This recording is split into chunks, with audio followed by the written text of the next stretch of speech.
miss that! Hi, I'm Dr. Matthew Hartman from Pittsburgh, PA, and welcome to Don't Miss That Radiology, the podcast that helps medical students and residents recognize the imaging findings you simply can't afford to miss. They're real cases and memorable teaching pearls. My goal is to help you become more confident every time you look at an X-ray, CT, or MRI. This is episode 3. We'll be talking about chest X-ray basics, especially don't miss chest X-ray emergencies. So the best way to learn how to read radiographs, I teach a lot of med students. They say, hey, I want to learn how to read chest x-rays, Dr. Hartman. I say, that's a great goal, but if that's your goal, become a radiologist. Reading a chest x-ray well is one of the hardest things. That's why it's a 4-year residency. So let's start with a normal patient. We'll be getting a systematic approach. I like the Thelson's approach, but we'll be talking about that. And we have to know if we have a technically adequate chest radiograph. So very important to know, was the film taken AP or PA? Just how to read the chest x-ray. Here's my approach. We're going to do it quickly now, but we'll have a full episode about this. So make sure you have an adequate radiograph. That was on the previous slide. Then lines and tubes, always start with that. And then I rule out emergencies, pneumothorax, pneumomediastinum, free air. And then we will do our ABCDEF approach, airway, bones, cardiac mediastinum, diaphragm, everything else, lung fields. Make sure you're systematic. Not stress this enough. For any study you're doing, this should be the first thing you're looking at. We had a nice one on the last podcast with a abnormally placed lines and tube. Always be on the lookout. We're going to have a couple of abnormal ones coming your way. So let's take a look. So this is going to be a baby. There's an endotracheal tube. Looks pretty good. Chest tube. But where is this tube? Well, that's a feeding tube. It's not going into the stomach, which is dilated. It's going into the right mainstem bronchus and right lower lobe. Get that repositioned. Don't miss that! Okay, how about this patient who had a central line placed? Well, that's going to the SVC. That looks okay, but then 2 hours later, it's come up a little bit and we have a widened mediastinum. This is a mediastinal hematoma caused by the line placement. Again, we got July 1 coming soon with new interns, so be on the lookout. Okay, this is a great one. Now the patient's going to be a little bit rotated to the left. You see the clavicle there is further away from the spinous process. But let's do lines and tubes, and we'll see what looks like an IJ catheter coming down the neck. Follow my pointer. Instead of going along the right heart border, it's going centrally. And you give the nurse a call saying, how's that line working? And they say, well, blood's splurting everywhere. It's hitting the ceiling from that. This is an arterial placement of a catheter. We do not want this. We have a great TikTok on this with the CT correlation. So make sure you can identify your central lines. Don't miss that! Okay, how about this patient? Nurse calls, can we feed the patient?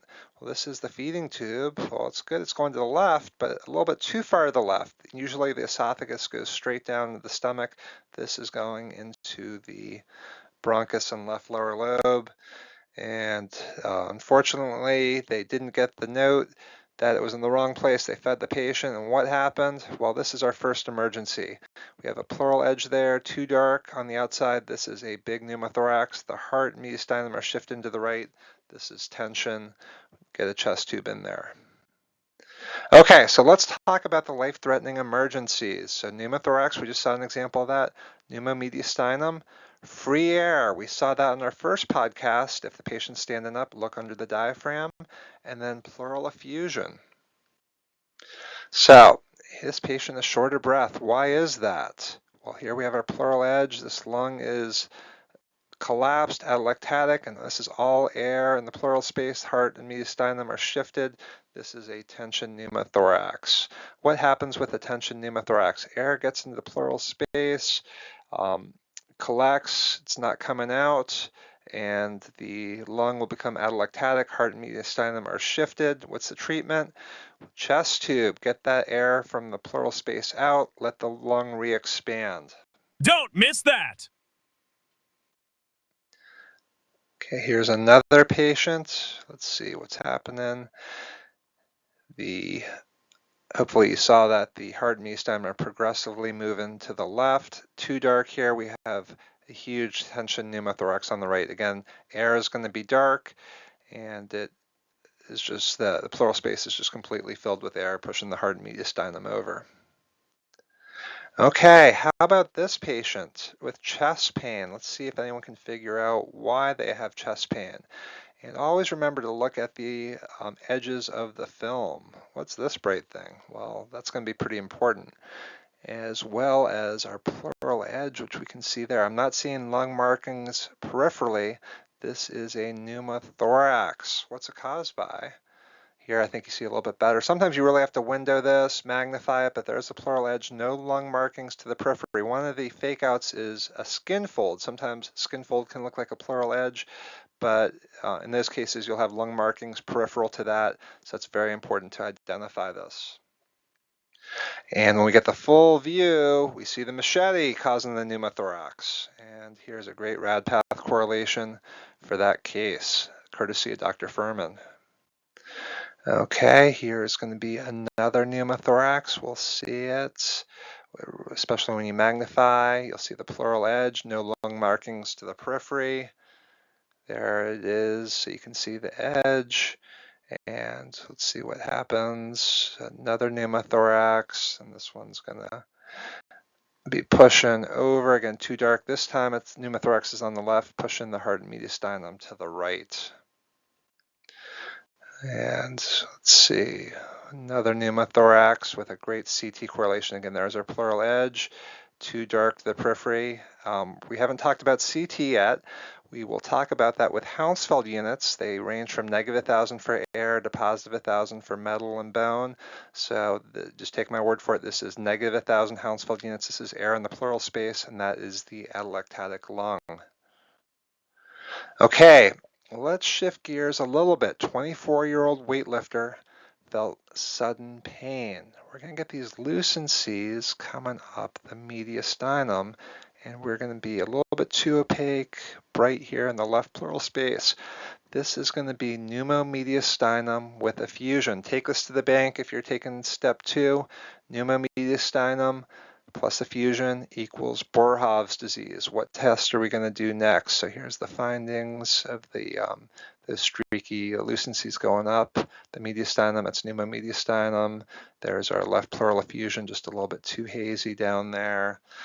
And what are we going to do next? Well, what causes pneumomediastinum? Well, it could be a leak in one of our air-filled mediastinal structures, such as the trachea or esophagus. In this case, it's coming from the esophagus, so we give them water-soluble contrast coming down, and then there is a big perforation going into the mediastinum.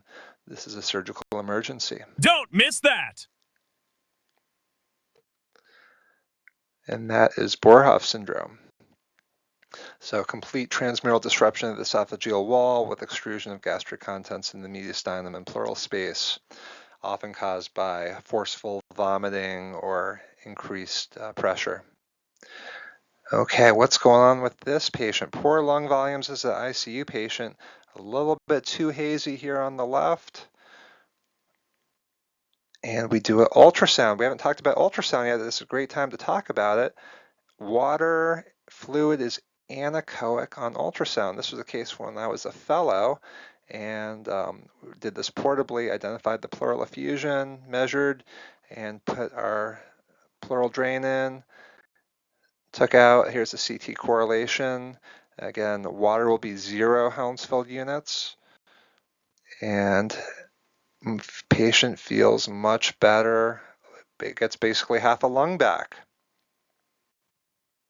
So these are the don't miss that chest emergencies. Pneumothorax, looking for that pleural edge. The lung is too dark.